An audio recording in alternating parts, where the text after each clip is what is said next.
Hey, welcome to History Banana. You know what I love about history? In history, you can always find the characters who will not listen to anyone because they are banana. So today, we're going to talk about this guy who was absolutely bananas about apples. I know, it's really tough to fucking, like I'm wearing a banana hat and I'm talking about apples. Like, what's going on? Awkward.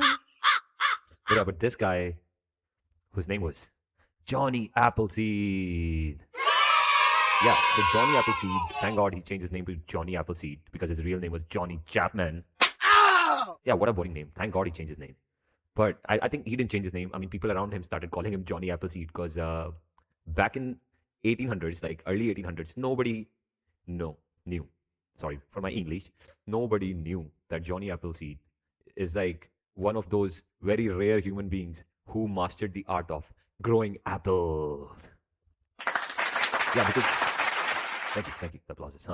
Because growing apples, growing apples it's not easy. Because to grow an apple, you cannot just take like a bunch of seeds and throw it in the ground and just wait for it to turn into a tree. No. So to grow apples, you need to graft it. So grafting basically is that you take a piece of good apple tree, which you plant it into a new apple tree so that you can get the same apple. Okay? And Johnny Appleseed mastered this technique. But but the twist is Johnny Appleseed was also a part of a religion.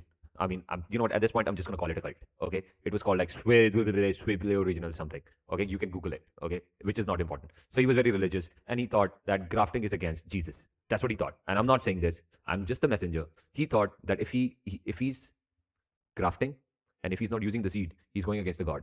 Okay, so he decided that he's just gonna keep planting apple trees out of seeds. And one thing about apples from the seeds is that you will get very beautiful looking apples. Very beautiful looking apples.